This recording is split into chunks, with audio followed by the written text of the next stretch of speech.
Buenas tardes. Estamos retomando los seminarios institucionales de la ENSID y bueno, en esta sesión tenemos a una ponente que es una de las nuevas profesoras de esta escuela, que es la doctora Chacel Aguilera Lara. La doctora Aguilera es una investigadora interdisciplinaria con formación en Geografía y Ciencias Ambientales. Posee una licenciatura en Ciencias Ambientales y después hizo una maestría en Geografía en la UNAM y el doctorado en Geografía Humana de la Universidad de Nottingham en Reino Unido. Actualmente es profesora de tiempo completo en la Escuela Nacional de Ciencias de la Tierra y forma parte del Sistema Nacional de Investigadores e Investigadoras en el nivel candidato. Su carrera se ha centrado en el estudio de las complejas relaciones sociedad-naturaleza, particularmente en el contexto de las crisis ambientales globales. Sus áreas de investigación se centran en la geografía cultural y la historia ambiental, en las que busca entender y compartir las narrativas que moldean nuestra relación con el entorno. Muy bien, pues muchas gracias, doctora Chacel. Cuando quieras presentar tu ponencia. Muy bien, muchas gracias. Denme un momentito. Y, ay,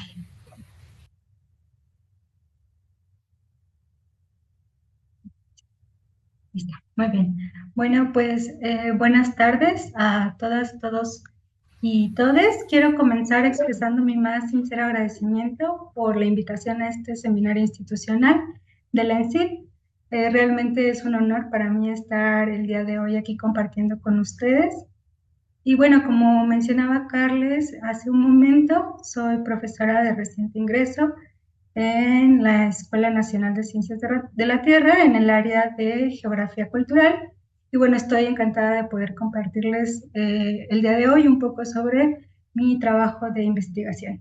Y bueno, el título que he elegido para esta presentación, Tejiendo historias, hilando mundos, el antropoceno a través de la geografía cultural histórica, encapsula un poco como el objetivo de mi trabajo, que es tejer, ¿no? O poner a conversar distintas narrativas, conectando el pasado con el presente, perspectivas científicas y culturales, así como diversos tipos de conocimientos. Estas conversaciones, considero, son esenciales para imaginar colectivamente, ¿no?, nuevas formas de coexistencia en nuestro planeta. Un poco sobre la estructura de la presentación. Primero voy a hablarles muy brevemente sobre el antropoceno, que es como el marco conceptual en el que inserto, ¿no?, mi trabajo, mi proyecto de investigación actual. Pero voy a hablar primero sobre el antropoceno como un concepto geológico, ¿no? Que como veremos en un momento, pues es donde nace. Y reconociendo que probablemente la mayoría de ustedes está familiarizado con el tema, pero tampoco no queriendo dar nada por sentado, voy a proveer pues un breve contexto al respecto. Luego exploraré la manera en la que se ha abordado el tema dentro de las ciencias sociales y las humanidades. Y finalmente les platicaré un poco sobre el trabajo que he estado realizando durante los últimos años, específicamente la investigación que realicé durante mi estancia postdoctoral, que culminó antes de entrar aquí a la ENSID, y el proyecto en el que actualmente estoy trabajando, que tiene que ver, ya les platicaré más adelante, con la propuesta de una historia anticipatoria.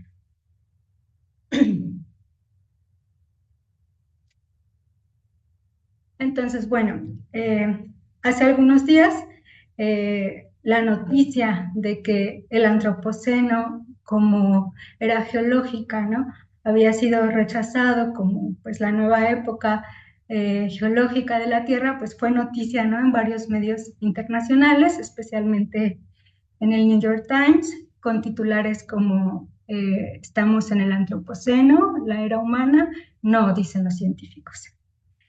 Un panel de expertos rechazó la propuesta para declarar oficialmente el inicio de un nuevo intervalo de tiempo geológico, uno definido, dice, por los cambios humanos al planeta. El otro titular, ¿no? Podemos leer que dice, como sea que le llamemos a esta era, los humanos estamos cambiando el planeta, aquí es como.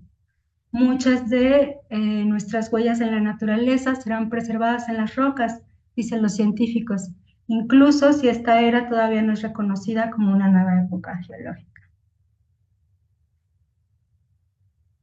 Pero bueno, este acontecimiento solamente es como una pequeña parte, ¿no?, de toda esta historia que ya tiene como un par de décadas, ¿no?, sobre el concepto, esta historia del concepto del antropoceno, ¿no?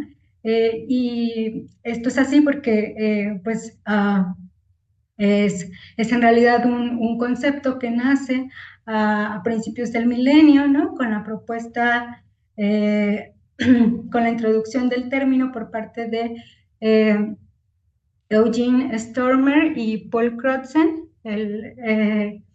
aunque pues a principios de los años 2000, como les decía, aunque en realidad, ¿no?, para ser exactos, términos semejantes habían sido propuestos desde el siglo XVIII por varios geólogos, y esto es curioso, es interesante porque precisamente, ¿no?, es el siglo XVIII el momento que originalmente proponen estos dos personajes, ¿no?, Paul Crutzen y estos dos científicos, Paul Crutzen y Eugene Stormer, ¿no?, como el inicio del antropoceno. Cuando ellos hacen su propuesta, ¿no?, la fecha que proponen como inicio del antropoceno es el siglo XVIII, con la Revolución Industrial, y bueno, estos antecedentes del término también, ¿no?, se rastrean al siglo XVIII, ¿no? El término, como muchos sabrán, ¿no?, refleja la idea de que las actividades humanas han tenido un impacto significativo en el planeta a tal punto, ¿no?, de marcar el fin del Holoceno hace unos 11.700 años, igualando o superando otras fuerzas geológicas. Durante las últimas 2 décadas, su uso experimentó un notable aumento tanto dentro de lo que se le conoce como ciencias del sistema Tierra, como más allá de él, ¿no? Incursionando, ¿no?, en distintas disciplinas de distintos ámbitos, en las ciencias y en las humanidades, y permitiendo también conversaciones interdisciplinarias a través, ¿no?, de estas fronteras. Y ahí también, ¿no?, desde principios del siglo, pues comenzó una conversación al respecto y tiene una larga historia y hay muchos debates de los que ya platicaremos en un momento. Entonces, también algo que es importante destacar es que el término pues ha trascendido lo académico, ¿no?, y tiene un uso popular, ¿no?, ha permeado el discurso público, específicamente en torno a la crisis climática global, convirtiéndose, podríamos decir, en un concepto verdaderamente inter y transdisciplinario, ¿no? Y bueno, desde el 2009, el antropoceno ha sido evaluado por el grupo de trabajo del antropoceno para su posible inclusión en la escala de tiempo geológico, revisando posibles marcadores y periodizaciones de la nueva época. Y en un artículo del 2015, en la revista Quaternary International, miembros de este grupo de trabajo propusieron ubicar el inicio del antropoceno alrededor del año 1950, durante lo que se ha denominado como la Gran Aceleración. Este periodo, el de la Gran Aceleración, estuvo caracterizado por un aumento masivo y casi simultáneo a nivel global en la población humana, la urbanización y el uso de energía. Además, marcó el inicio de fenómenos como la duplicación de nitrógeno, ¿no?, superficial, debido al uso de fertilizantes agrícolas, la dispersión global de materiales fabricados por el ser humano, como el plástico y el aluminio, así como la amplia contaminación del medio ambiente con metales pesados y otros contaminantes industriales. Y bueno, pongo esta foto, ¿no? Porque este periodo también se asoció, ¿no?, con un periodo de pruebas nucleares atmosféricas, ¿no?, que dejaron trazas en los sedimentos de la Tierra. Ampliamente, y estas trazas pues son ampliamente visibles en el registro geológico a nivel global, razón por la cual el grupo consideró que se trataba de los marcadores más precisos del impacto humano en el planeta.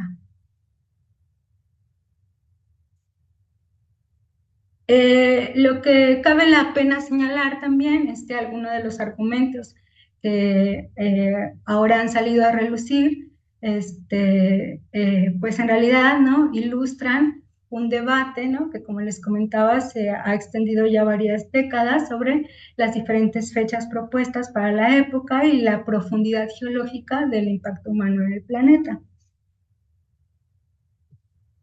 Previamente, por ejemplo, otros habían propuesto una fecha temprana de inicio, argumentando que el impacto humano en el planeta se podía rastrear pues desde hace muchos años, ¿no? Y sugiriendo transformar una parte del Holoceno, o algunos incluso hablaban de todo el Holoceno en el Antropoceno, a partir de eventos como la extinción de la megafauna, el inicio de la agricultura, la producción de arroz y la creación de suelos antropogénicos. Otros más habían propuesto el año 1610 como un posible punto de partida también para el Antropoceno, con la colisión entre pues lo que a menudo nos referimos como el viejo y el nuevo mundo, ¿no?, como principal evento de correlación. Estos debates que históricamente se han suscitado sobre las diferentes fechas propuestas y que han vuelto a relucir ahora, ¿no?, apuntan a cuestiones más amplias, ¿no?, que podríamos considerar que son de naturaleza filosófica, histórica, política y ética, con lo que la elección del límite inferior de esta era puede llegar a expresar y su resonancia cultural, en tanto que cada definición conlleva distintas narrativas sobre cómo conceptualizamos lo humano, sobre las causas y también sobre las responsabilidades de la crisis climática ambiental. Como destacaban Lewis y Maslin en un artículo publicado en el 2015, el evento o fecha elegidos como el inicio del Antropoceno afectarán las historias que las personas construyen sobre el desarrollo continuo de las sociedades humanas. En el contexto de lo que ocurrió hace algunos días, podríamos decir también que el rechazo, ¿no?, de la formalización de esta era también, ¿no?, enmarcará o está enmarcando las historias que construimos sobre las sociedades humanas. Y bueno, a lo que voy con esto, donde quiero ir con esto, es que esto subraya la relación recíproca que existe entre el lenguaje científico y la cultura, es decir, cómo las narrativas científicas moldean y son moldeadas por la cultura circundante. En ese sentido, si como algunos han argumentado, el lenguaje de las ciencias naturales resuena con el significado de la cultura circundante, entonces la elección de la fecha y de hecho, ¿no?, el registro estratigráfico para que haya una fecha precisa pueden marcar significativamente la resonancia del término antropoceno. En este mismo sentido, Jan Salasevich, que es expresidente del Grupo de Trabajo del Antropoceno, también menciona que si el Antropoceno ha logrado no convertirse en una nota al pie descartada en la historia de las ideas geológicas, tiene justamente que ver con que tiene esta resonancia que va más allá de la modificación del esquema clasificatorio geológico. Resonancia que podríamos argumentar se deriva del poder cultural de la nomenclatura científica.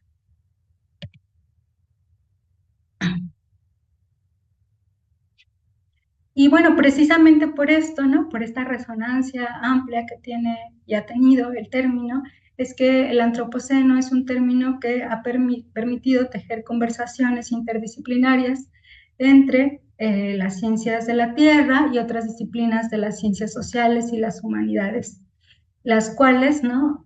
Convencionalmente se abocan a estudiar cuestiones ligadas con el significado, el valor, la ética, la justicia y las relaciones de poder, ¿no? Y en este caso, ¿no? Estas cuestiones se vinculan además con un momento, pues, de cambios rápidos y crecientes.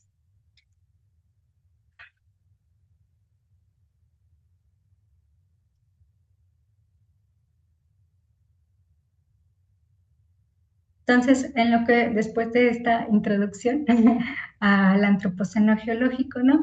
Me gustaría compartir con ustedes en las contribuciones que se han hecho desde las ciencias sociales y las humanidades a los debates del antropoceno, y cómo se posiciona mi trabajo en relación con estos debates.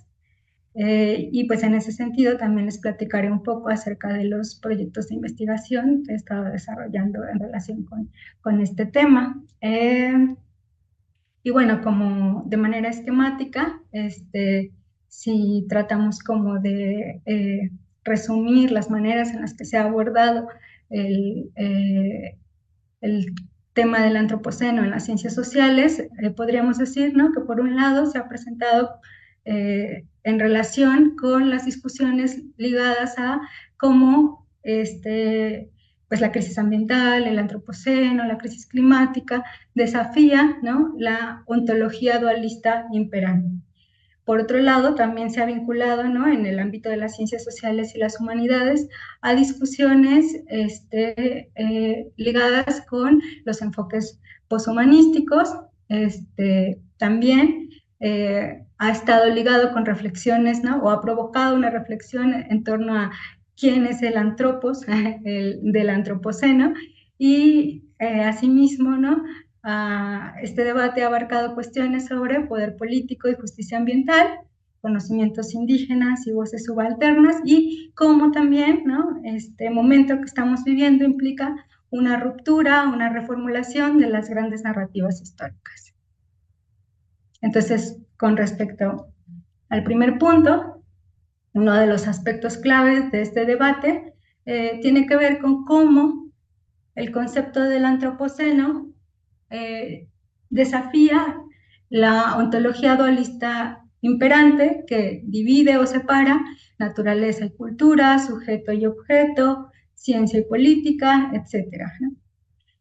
Y observan, ¿no? Quienes reflexionan en torno a esto, que esto se da porque la Tierra, ¿no? En este contexto, emerge como un actor clave en el drama humano. Es algo que ya no podemos como poner de lado, ¿no? En nuestras comprensiones de la humanidad. Y por otro lado también el ser humano emerge como un actor geológico, ¿no? Rompiendo pues con esta división, ¿no? Entre lo natural y lo humano. Esto también, ¿no? Ha llevado a una ruptura en torno a las concepciones tradicionales de lo que significa ser humano, ¿no? O de cómo se entiende el humano en las ciencias sociales y las humanidades, y al revés, ¿no? De cómo se entiende lo natural, ¿no? Y estas visiones convencionales pues han sido reemplazadas con una nueva comprensión de los mismos como dominios que se encuentran pues, estrechamente entrelazados y que de hecho no preceden a esas relaciones, son un producto de esas relaciones. Y bueno, en el caso de la historia específicamente, el historiador postcolonial indio Dipesh Chakrabarty señala que esta comprensión de las cosas, ¿no? Esta realización de este rompimiento nos lleva también a un nuevo tipo de historicidad. Y en ese sentido sugiere que ya no podemos separar la historia de la humanidad de la historia de la Tierra misma, ¿no? por lo que se necesitan, ¿no?, expandir las narrativas de la historia humana para tener para incluir una perspectiva temporal profunda o como también lo denomina, una perspectiva planetaria de lo humano, ¿no? Y el objetivo de esto es un poco como, pues, promover la humildad humana, y cultivar relaciones distintas. Respecto a la segunda manera en la que se ha abordado este tema en el ámbito de las ciencias sociales y las humanidades, el concepto del antropoceno, precisamente por lo que hablábamos hace un momento, también ha encontrado resonancia dentro de los estudios poshumanistas, que parten de una crítica al excepcionalismo humano. ¿Qué es el excepcionalismo humano? Es esta creencia, ¿no?, de que los seres humanos tienen un estatus especial en la naturaleza, que históricamente, ¿no?, nos ha llevado a considerar a los seres humanos como separados y superiores al resto de la naturaleza, y en el que la naturaleza siempre es un objeto de la acción humana, pero no al revés, ¿no? Entonces, por ejemplo, ¿no?, la imagen que les pongo del lado izquierdo, dices, por un lado está el ser humano, ¿no?, y el círculo marca la naturaleza, ¿no? El ser humano es el sujeto que, ¿no?, lleva a cabo todas esas acciones que rodean el círculo y que actúa sobre la naturaleza. Protege, conquista, trasciende, explota, disfruta, pero desde esta perspectiva, no, de hecho, yo creo que nos causaría conflicto como pensarlo al revés, ¿no? Justamente por esta idea que nos hemos construido del humano, y de lo natural como algo pasivo, ¿no?, sin agencia sobre lo que actuamos, y entonces no podríamos, desde la perspectiva como tradicional, convencional, como hablar, ¿no?, de una naturaleza que hace cosas, ¿no?, sino siempre es como al revés. Y en ese sentido, el poshumanismo lo que hace es quitar al ser humano del centro de las cosas, ¿no?, desafiando esta visión tradicional que retrata a la naturaleza o el mundo no humano como pasivo, sin voz, sin agencia, comprendiendo en cambio un distinto tipo de agencia, ¿no?, como algo que está distribuido, ¿no?, a lo largo y ancho de ensamblajes humanos y no humanos. Desde esta perspectiva, todo es coproducido. Cada evento en la historia de la humanidad ha sido más que humano, dicen los poshumanistas, ¿no? Esta comprensión también ha resaltado la necesidad de establecer una conversación con otros tipos de conocimiento, con otras prácticas de conocimiento, tales como las prácticas de conocimiento indígenas, que complican y desafían las ontologías dualistas, y en cuyas historias la Tierra siempre ha sido algo animado y con agencia, ¿no? Sin embargo, el concepto del antropoceno también ha sido objeto de críticas dentro de las ciencias sociales y de las humanidades.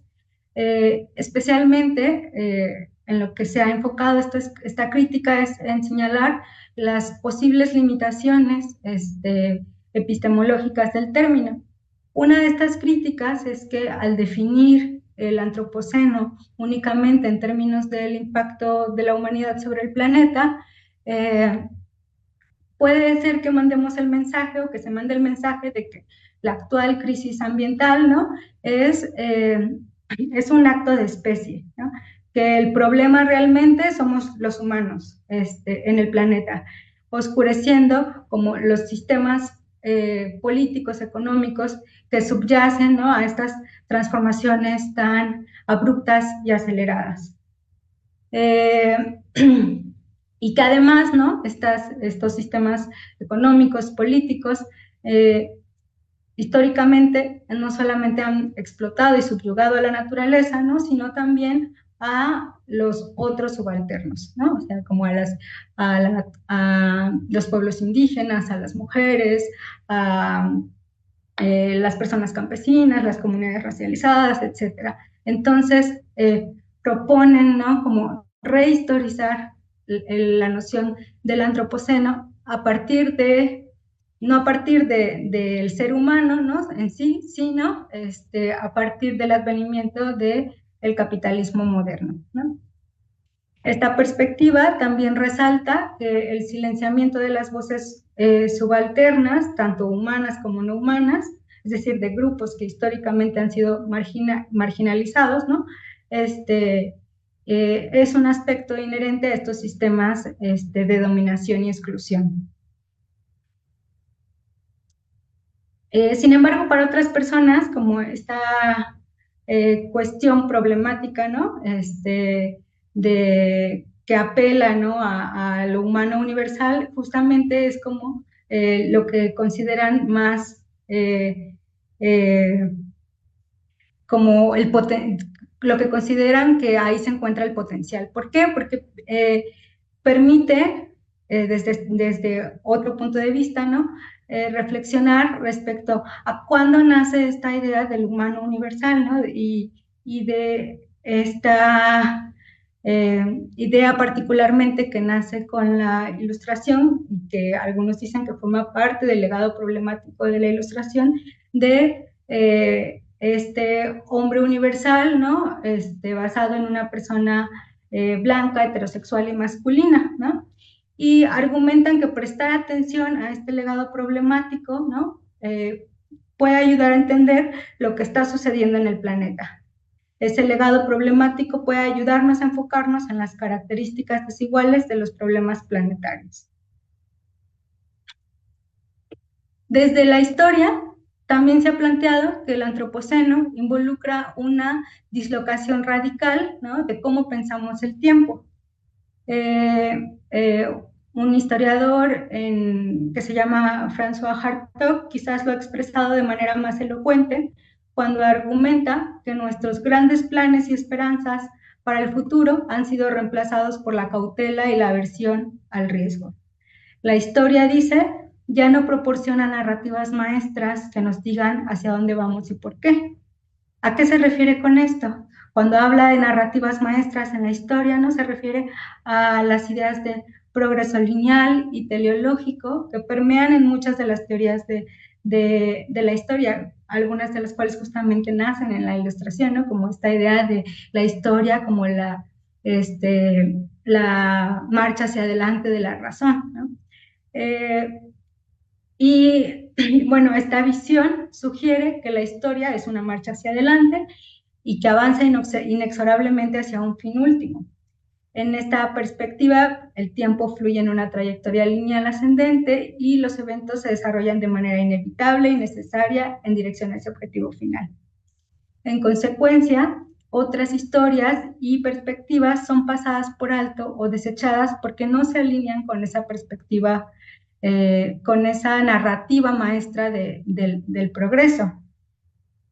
Sin embargo, el derrumbamiento de estas grandes narrativas también nos presenta una promesa, que es que sin ellas podemos vislumbrar otras historias, ¿no? Justamente estas historias que dejamos de ver porque no se ajustan a las narrativas maestras.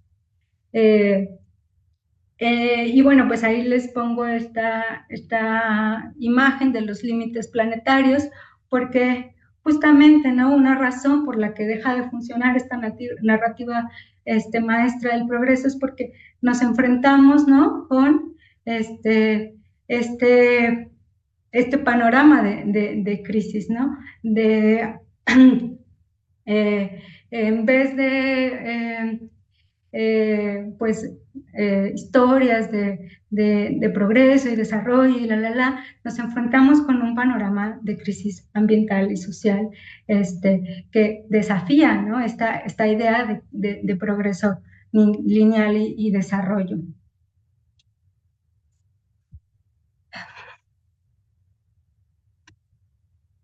Entonces, bueno, ¿cómo abrir espacio para otras voces? ¿Cómo tejer otras historias? Específicamente, ¿no?, en la historia ambiental. Estas son dos preguntas que me hice, ¿no?, en mi trabajo de investigación postdoctoral, y pues que guiaron, ¿no? Un poco la formulación del proyecto.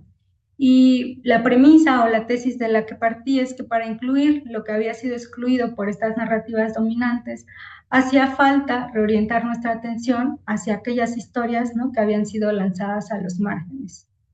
Y bueno, en la historia existen distintos enfoques que abordan este desafío de cómo representar de manera democrática diversas voces, eh, tales como la historia desde abajo, los estudios subalternos y también, ¿no?, más recientemente, las conceptualizaciones más que humanas de la historia. Entonces, lo que hice fue poner a conversar estos enfoques con la historia ambiental y con la historia oral también.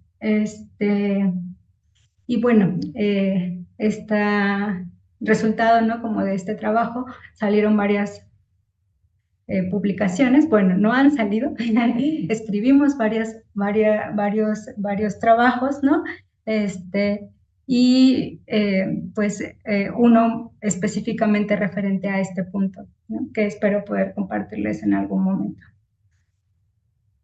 en cuanto salga publicado. Y bueno, a partir de estas reflexiones, pero también continuando con estas reflexiones, llevé a cabo un trabajo de investigación en el territorio, ¿no? Específicamente estuve trabajando en la región del lago de Pátzcuaro, en Michoacán, ¿no?, en el que busqué acercarme a las narrativas de cambio ambiental a través de las narrativas, en el que busqué acercarme al cambio ambiental a través de las narrativas orales. Y bueno, a partir del análisis de estas narrativas orales, reflexioné de vuelta, ¿no?, sobre las preguntas que les compartía en un principio.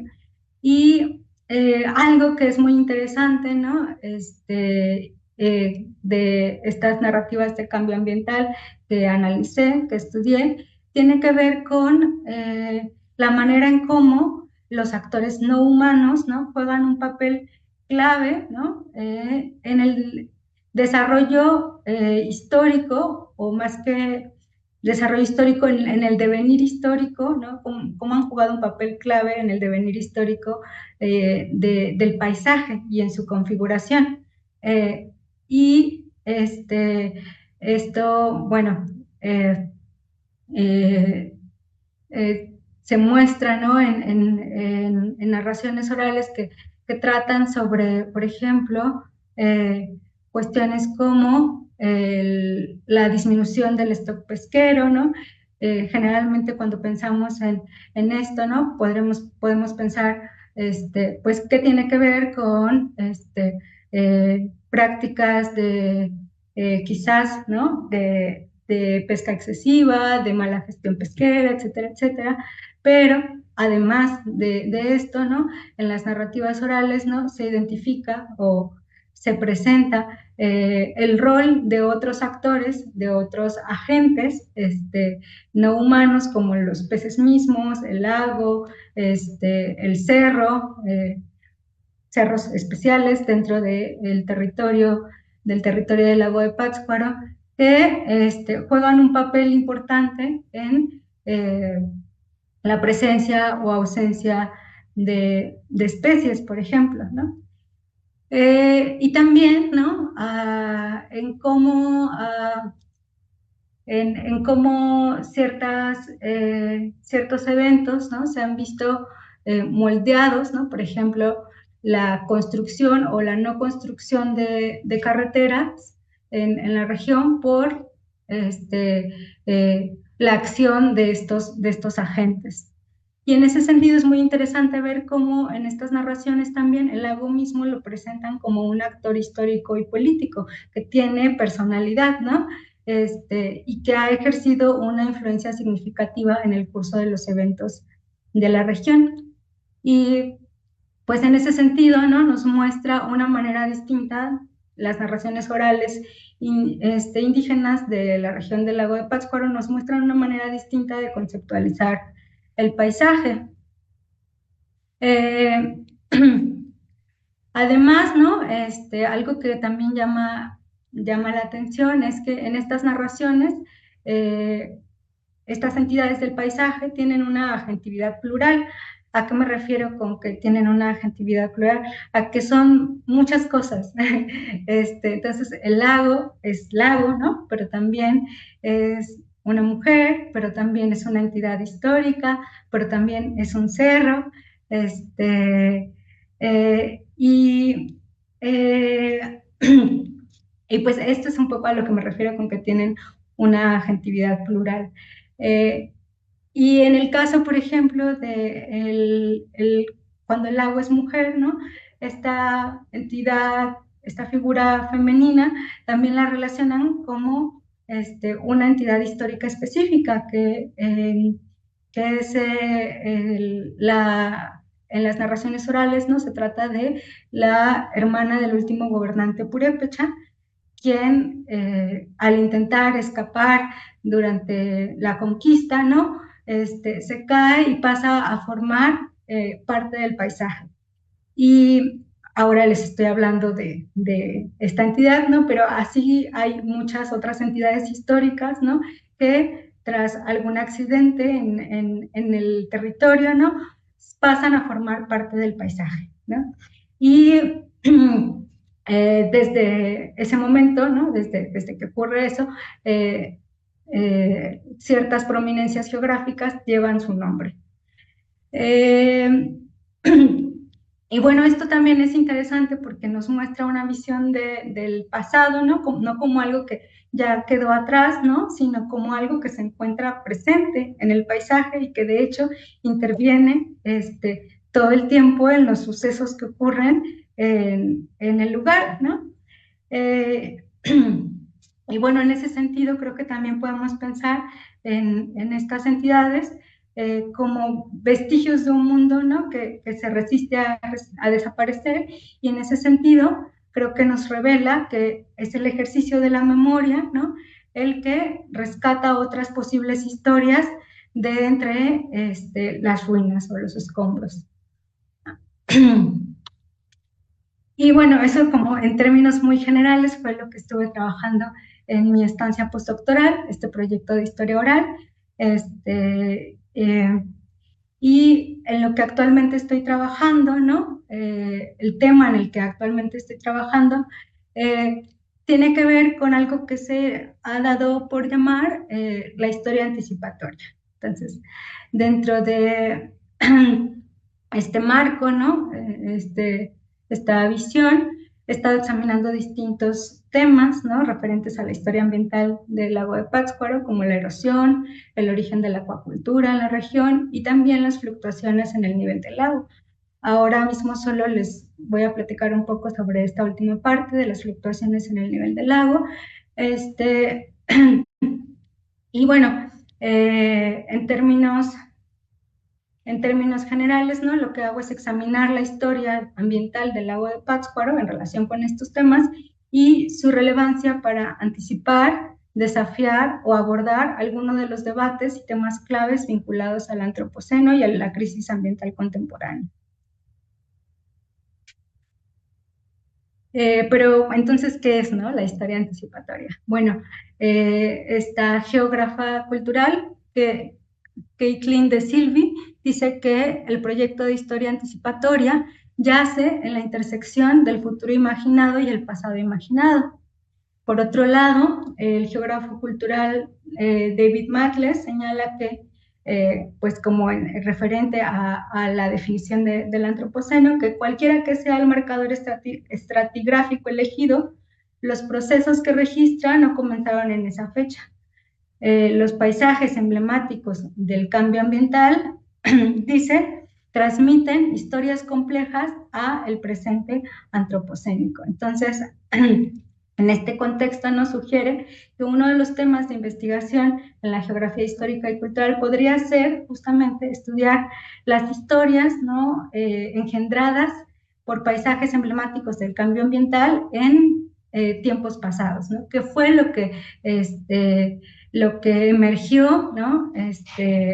en otro momento, ¿no? ¿Qué historias emergieron en otro momento en relación, por ejemplo, con el descenso del nivel de un lago, en relación, por ejemplo, con la desecación de un río, ¿no?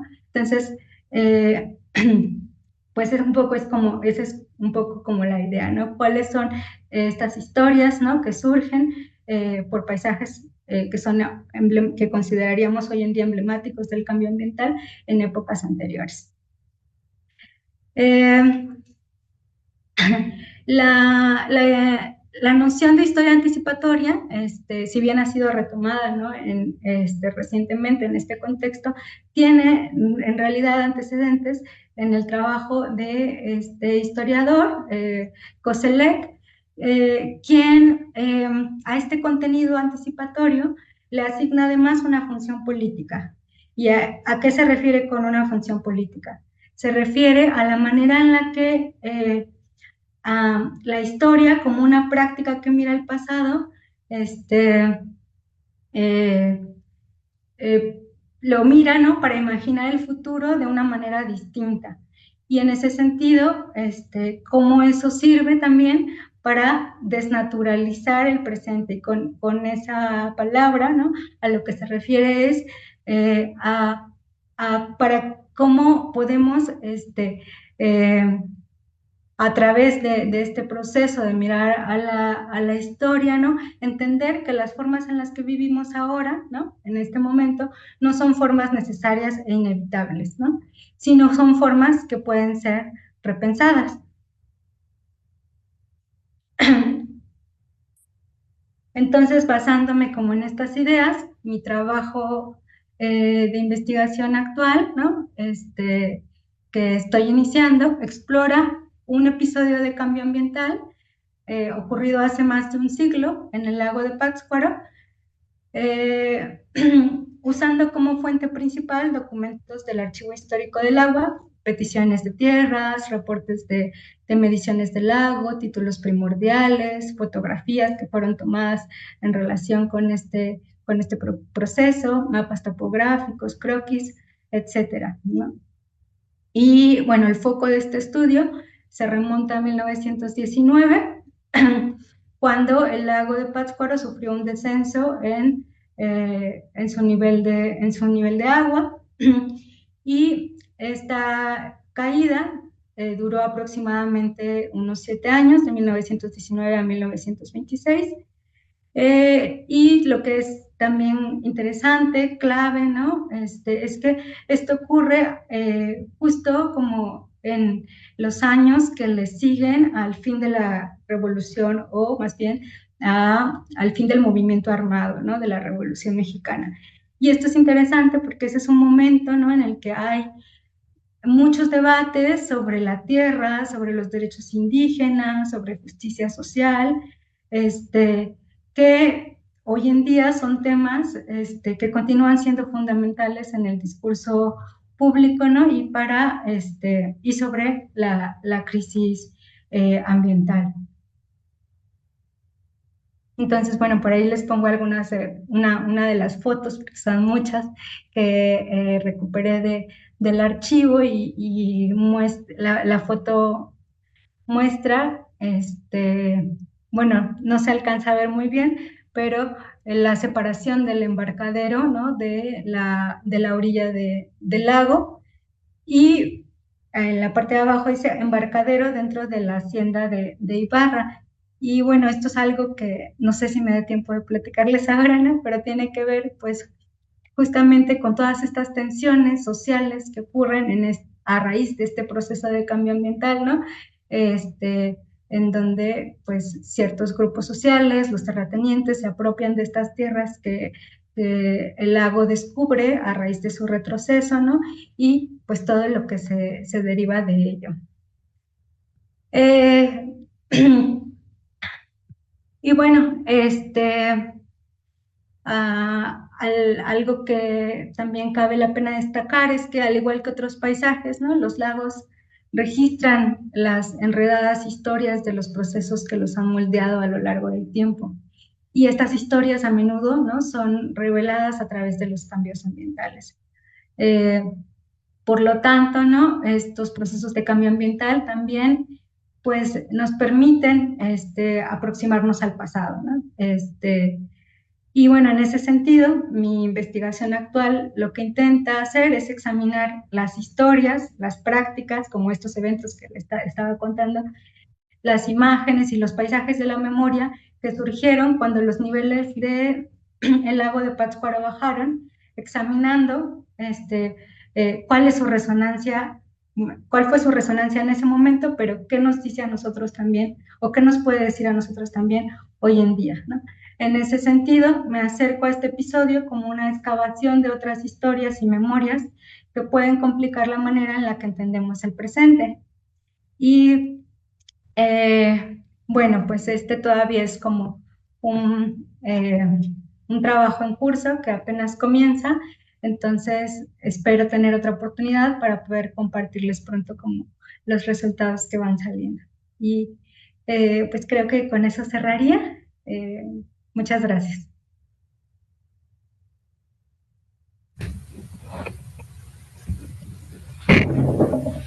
Bueno, muchas gracias por esta interesante plática. La verdad,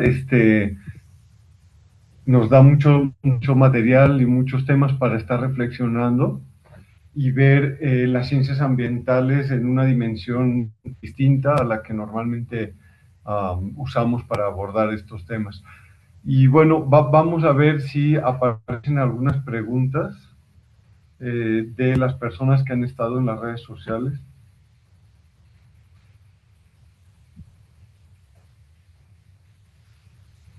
Bueno, pues mientras llegan preguntas, no sé si podrías comentarme precisamente este tema del lago de Pátzcuaro. Se escucha que actualmente hay otro descenso muy grande de nivel del lago y también de las capturas de los peces lacustres que sustentan las pesquerías básicamente indígenas. ¿Hay memoria de esta crisis que has mencionado de principios del siglo XX en la gente de allá o cómo lo ven? Sí, pues justamente, ¿no? Algo que ya no les pude platicar, ¿no? Sobre esta parte de esta investigación postdoctoral que hice sobre historia oral, eh, eh, que son como tal cual, ¿no? Las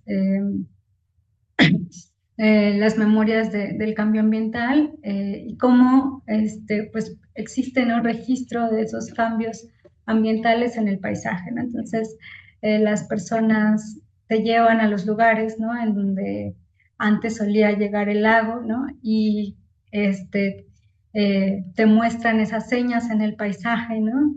Que les indica a ellos, incluso si no es algo que ellos vivieron, ¿no? Son memorias heredadas, memorias transmitidas, de hasta dónde llegaba o solía llegar el lago, ¿no?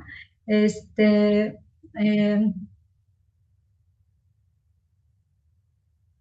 eh, y bueno, eh, también, ¿no?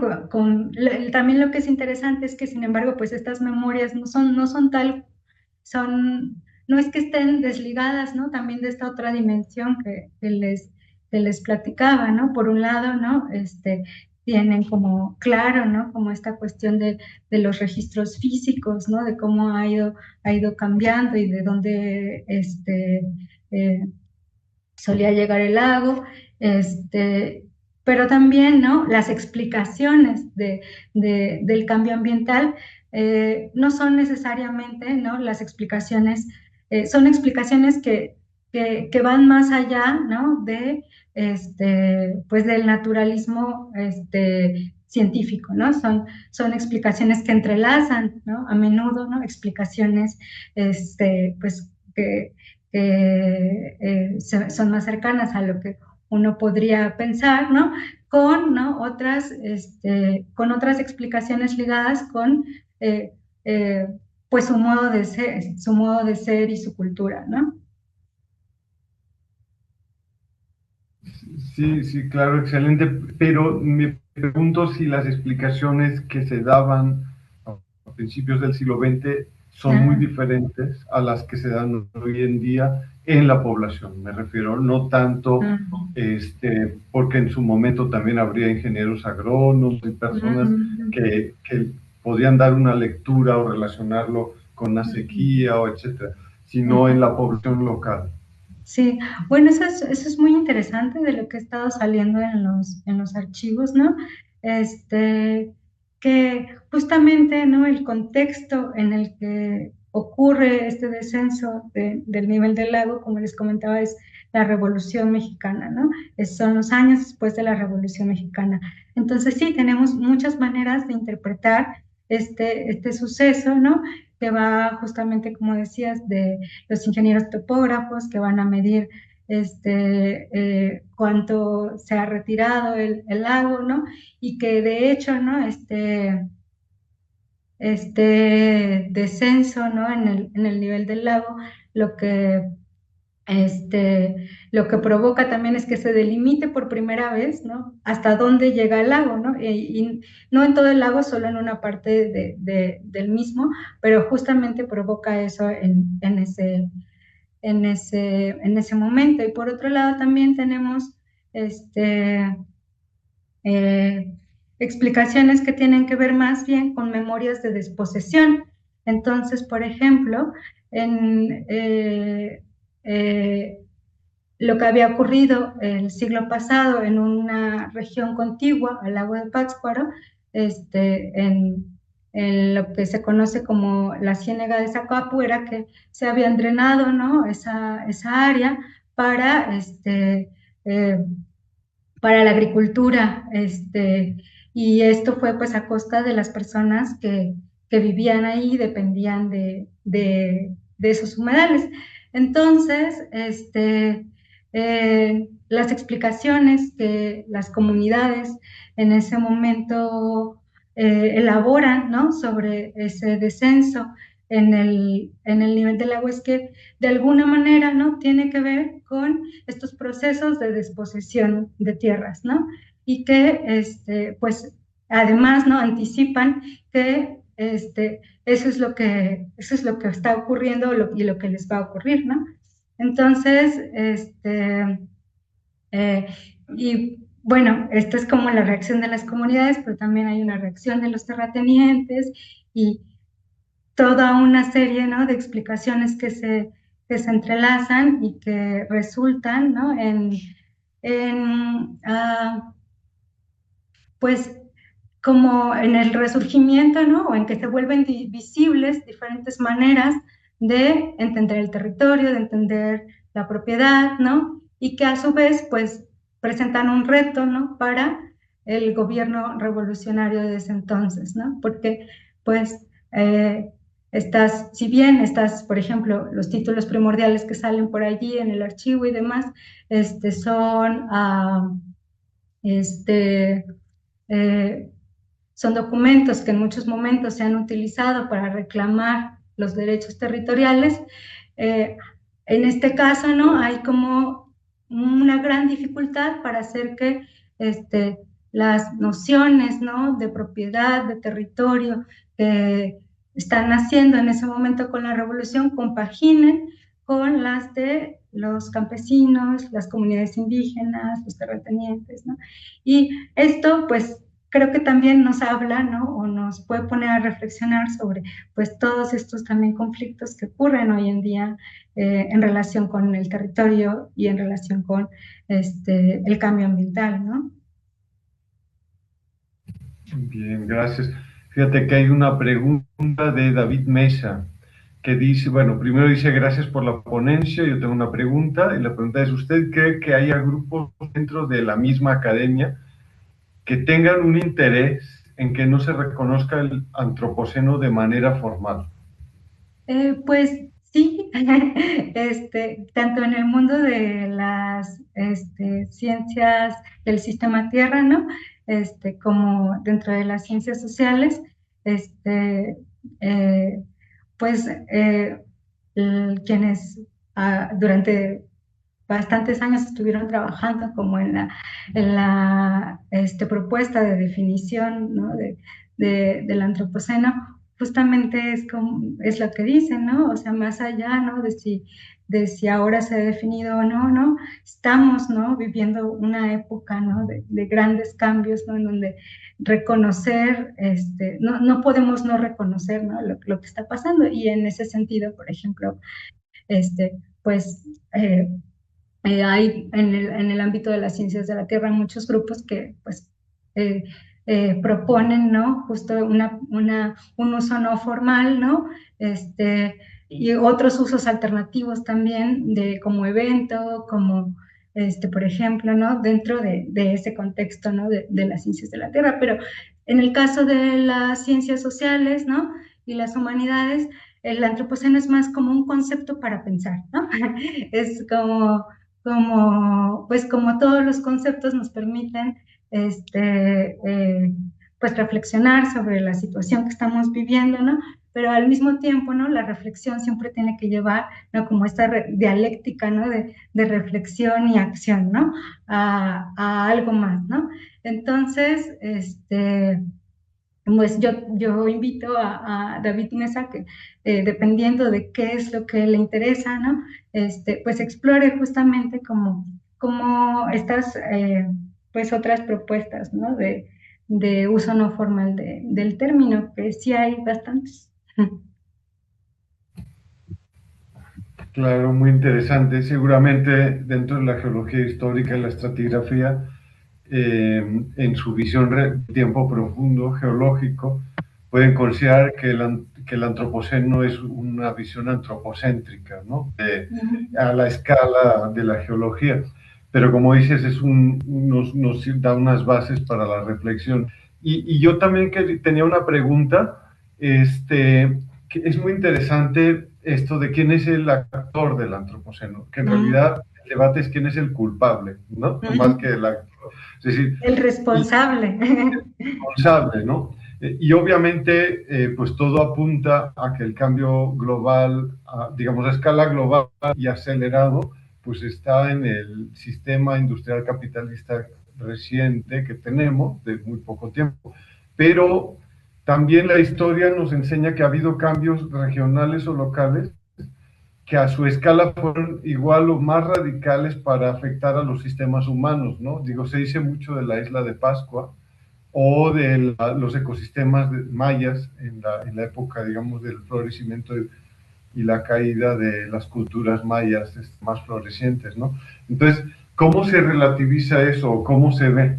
Es decir, porque si bien hay un culpable de lo de ahora, ha habido como muchos antecedentes de cambios bastante bruscos, pero no globales, ¿no?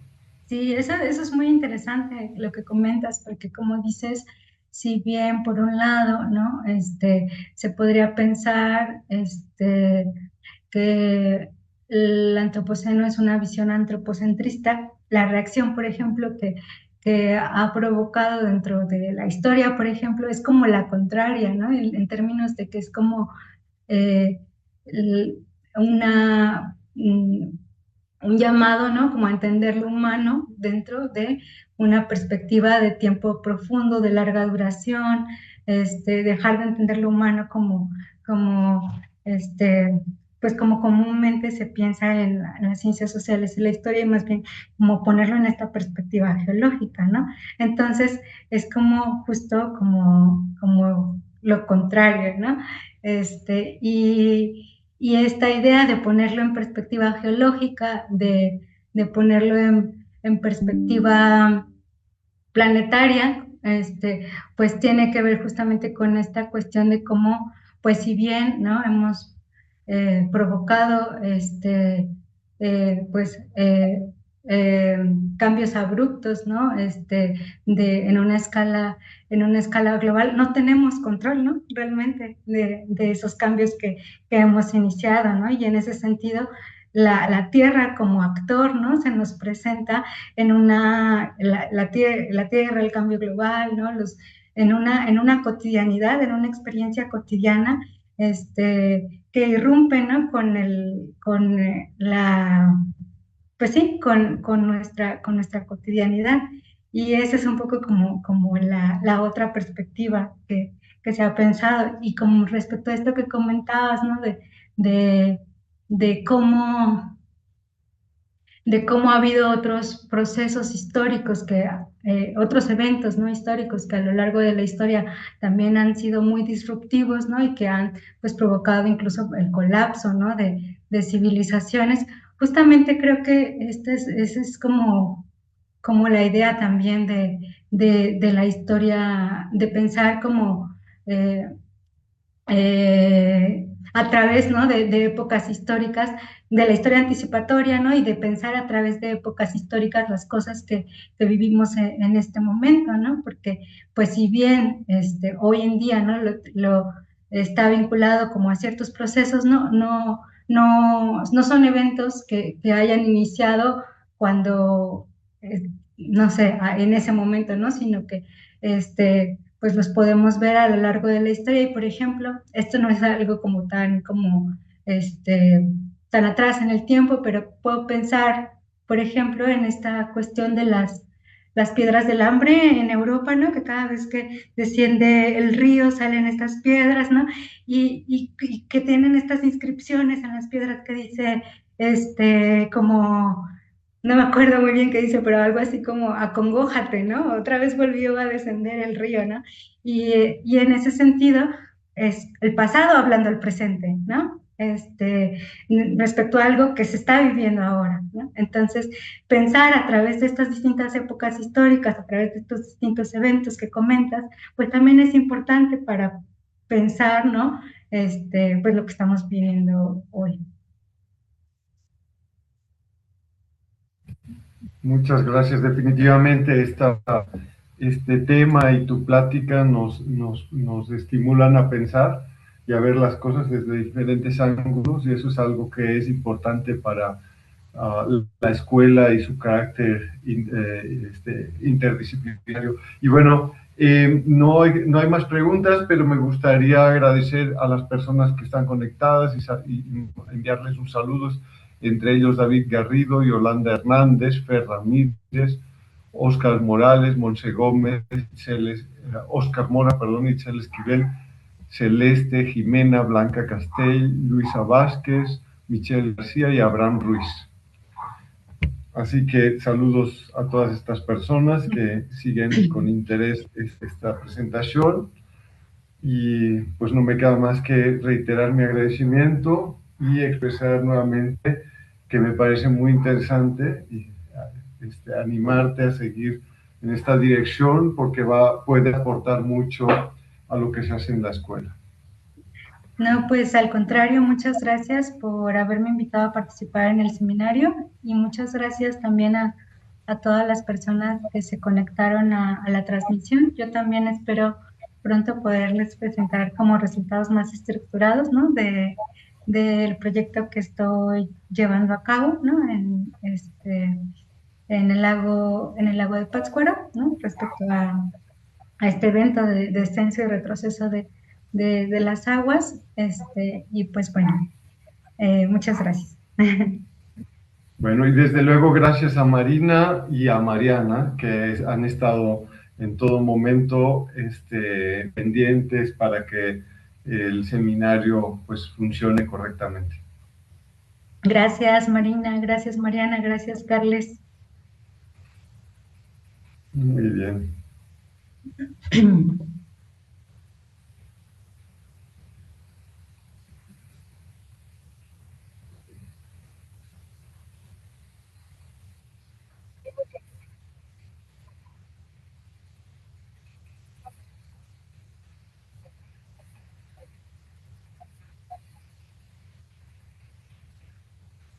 Gracias.